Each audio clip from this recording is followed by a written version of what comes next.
Magandang araw mga kaibigan. Bigyan natin ng reaction opinion itong post ni Ed Alunan. Isinare lang ni Ed Alunan ang magandang article ni Professor Ana Malindogoy. Sabi niya, Thailand is doing the right thing. See below. So isinare ni Professor Malindogoy ang article tungkol sa Thailand. Sabi dito, Thailand rejects full tariff liberalization for US imports.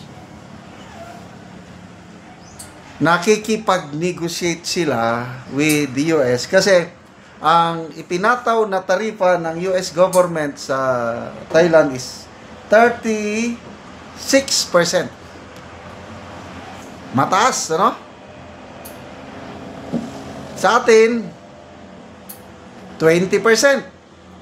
Nako, ang ating presidente with so many representatives. So, isang party nagpunta, nakipag-negotiate.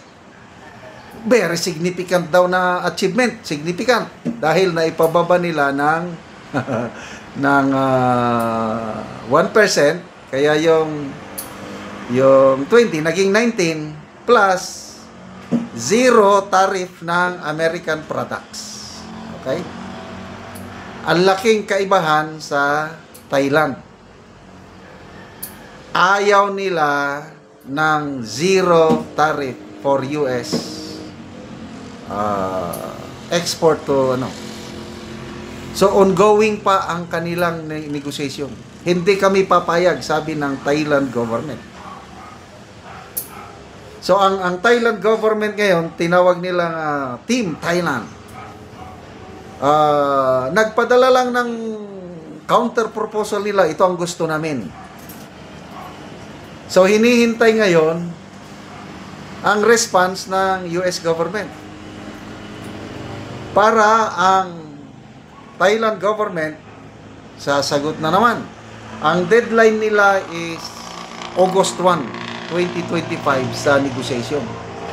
Pag hindi sila magkasundo, it will remain na 36% ang tarifa ng Thailand exports to the US. Kailang, in exchange, no zero tariff. Ayaw nila. Basta, matigas. Ito yung tough negotiator. So, di ba dapat ito sana ang gayahin ng ating administration ngayon. Kung nakaya ng Thailand, bakit hindi natin makaya? Ito ang tanong ni matigas talaga, ayaw namin. Zero, ay maapektuhan ang aming mga farmers. Maapektuhan ang negosyo namin. Kung ayaw nyo, di wag na. Hindi na kami makipag-trade sa inyo. Makipag-trade, kailang negotiation pa. Kagaya ng ibang ASEAN countries, negotiation din. Ito, basahin natin ang article ni Professor Ana Malindogoy. Thailand is doing the right thing. This is how you show the world that you have the balls and courage to stand tall and fight for your country and its economic well-being, Mr. President. So, ibig sabihin, implying ni Professor Wala na dahil pumayag na ang presidente, zero tariff, walang balls ang presidente. Ito ang sinasabi dito. That's how you assert your nation's interest with spine. Yung may spine ba? Yung nakatayo ka, hindi yung yuyuko ka na lang. And strategy, not with scripted smiles and concession speeches. Pangiti-ngiti pa sila sa Washington DC, kailan? Wala. Meanwhile, ito na. Vietnam, without hosting a single US base, successfully negotiated its tariff rate down from a whopping 46% to just 20%. Wow! Gabing galing ng ito ang tunay top negotiator, Vietnam. Na ipababa nila ng 26%. Walang US bases sa Vietnam. Eh bakit sa atin? 9 EDCA sites. Tapos, wala tayong magawa. Grabe. Okay naman, Indonesia followed suit, trimming its rate from 30 to, I think 36 ito 36% to 19%. So, bumaba ng 17%. All while keeping its defense posture firmly in its own hands. No foreign boots, no foreign strings. So, walang US bases sa Indonesia, walang US bases sa Thailand na kaya nilang maipababa ang kanilang taripa. Bakit tayo? 9 EDCA sites na madagdagan pa. US ammunition manufacturing plant idadagdag sa Subic. Dadagdagan pa tayo ng sangkatutak na US missiles and unmanned weapon system. So, and then, there's the Philippines, the outlier, the cautionary tale. So, to add insult to injury, Trump. Yes, that Trump had the audacity to advise Marcos Jr. that it's perfectly fine to maintain good relations with China and do business with China like any seasoned and pragmatic businessman would. Okay. So, goodness gracious, sabi ni Professor Oy, that's not statecraft, that's a clearance sale on sovereignty. Parang binargin na daw ang ating soberanya. Hoy, Pilipinas, gising!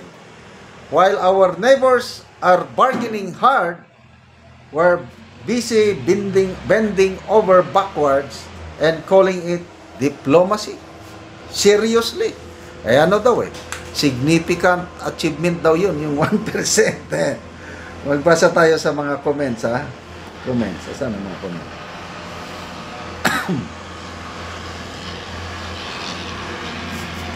Well said. Sapimin daw, it's not our decision.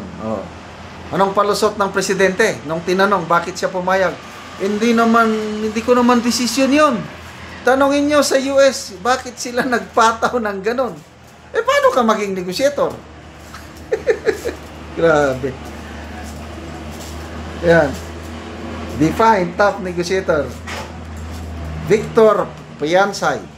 Our president is indeed a weakling president.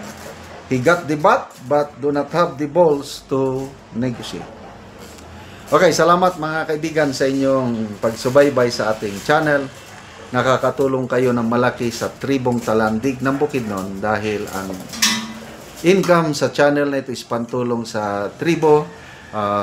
Excuse me. Mayroon tayong livelihood assistance sa tribo ngayon, nagpapatanim ng saging lakatan at Arabica coffee. Kung may itinanim, may aanihin, di ba? So, panoorin nyo ang video na ito. Na anak ko sa area ni Uncle Pedro. O, muna ni ang iyang gitamnan og kape.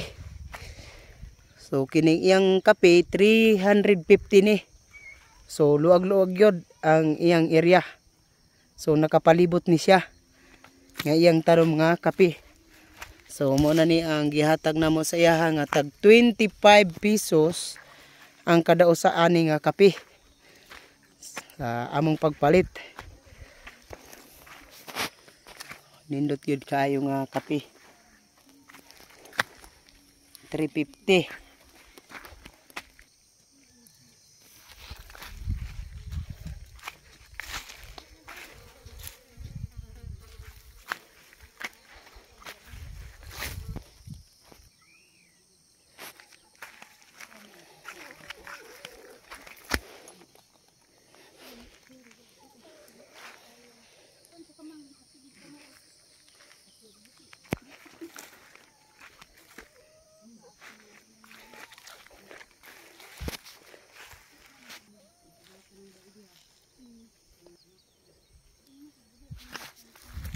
So, mayong buntag da, Kol.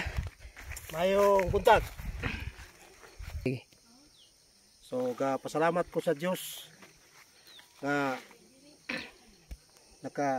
tanom ko sa kape. Og salamat sab sa nagvideo. Kita gid niya nga ako gid gitanom ang 350 ka punuan. So dalagyon gid kayo ang Ginoo nga usa kini nga makahawas ako sa kalisod. Oo. So salamat gid kaayo sa naghatag, nag-sponsor. Thank you very much. Salamat.